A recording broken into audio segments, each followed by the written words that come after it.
আজি হতে শতবর্ষ পরে কে তুমি পড়িছ বসি আমার কবিতাখানি কৌতূহল ভরে। আজি হতে শতবর্ষ পরে আজি নব বসন্তের প্রভাতের আনন্দের লেশমাত্র ভাগ। আজিকার কোন ফুল বিহঙ্গের কোন গান, আজিকার কোন রক্তরাগ। অনুরাগে সিক্ত করি পারব কি পাঠাইতে তোমাদের করে আজি হতে শতবর্ষ পরে। তবু তুমি একবার খুলিয়া দক্ষিণ দ্বার, বসি বাতায়নে সুদূর দিগন্তে চাহি, কল্পনায় অবগাহী ভেবে দেখো মনে। একদিন শতবর্ষ আগে চঞ্চল পলক রাশি কোন স্বর্গ হতে ভাসি, নিখিলের মর্মে আসি লাগে নবীন ফাল্গুন দিন।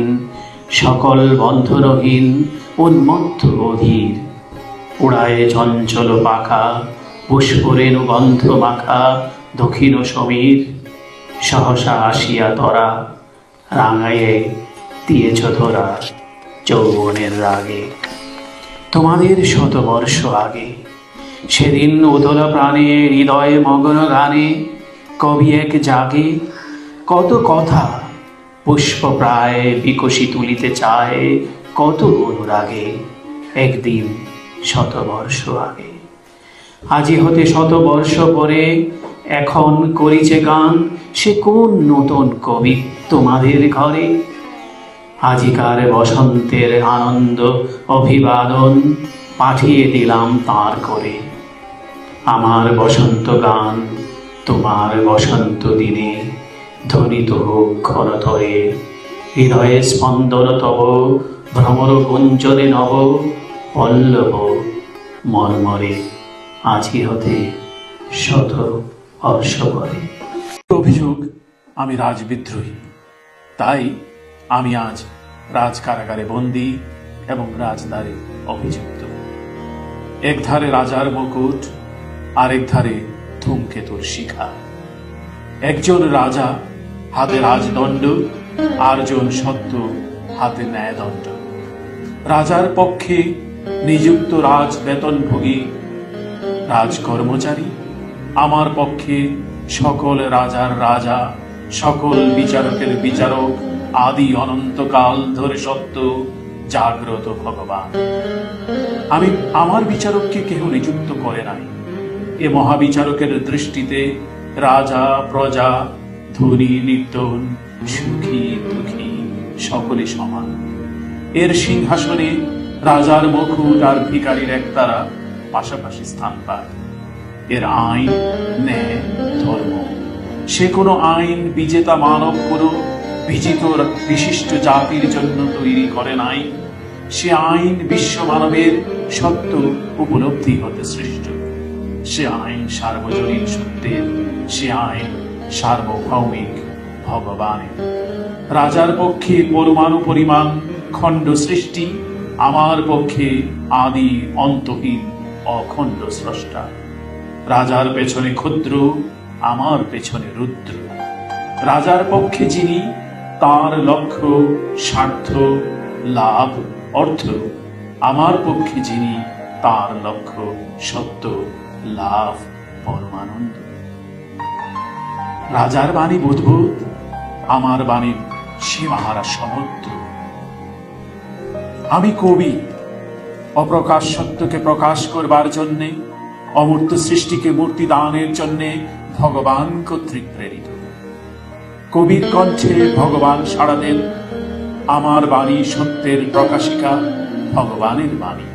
সে বাণী রাজবিচারে রাজদ্রোহী হতে পারে, কিন্তু ন্যায় বিচারে সে বাণী ন্যায়দ্রোহী নয়, সত্যদ্রোহী নয়। সে বাণী রাজদ্বারে দণ্ডিত হতে পারে, কিন্তু ধর্মের আলোকে ন্যায়ের দুয়ারে তাহাদের অপরাধ নিষ্করু সম্লান অনির্বাণ সত্য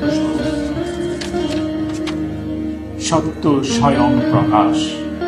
তাহাকে কোনো রক্ত আঁখি রাজদণ্ড নিরোধ করতে পারে না।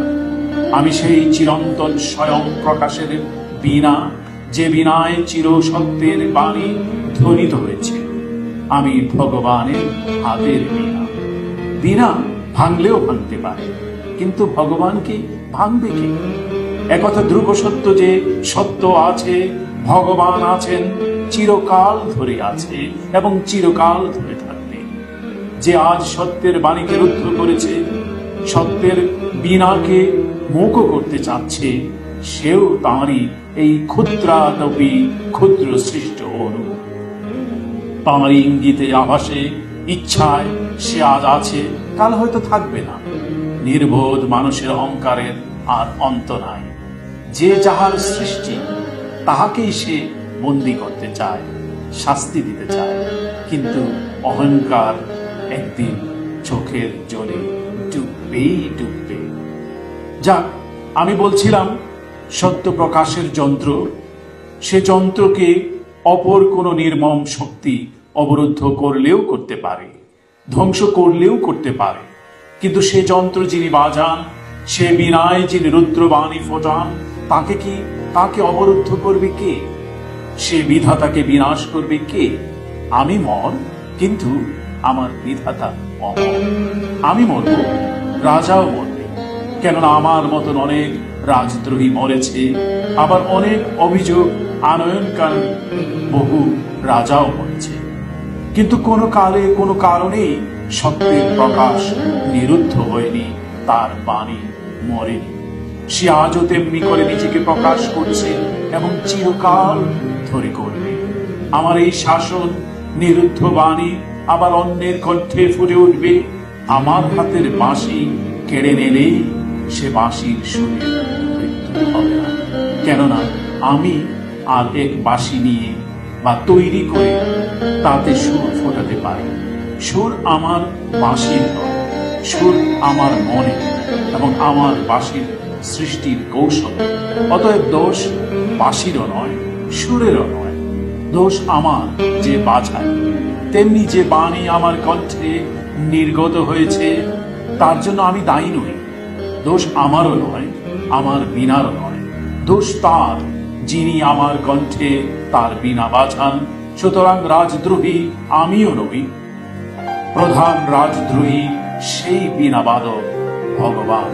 তাকে শাস্তি দেবার মতো রাজ শক্তি বা দ্বিতীয় ভগবান নাই। তাহাকে বন্দী করার মতো পুলিশ বা কারাগার আজও সৃষ্টি হয় না। এটি অনেক বড়। ধন্যবাদ সকল।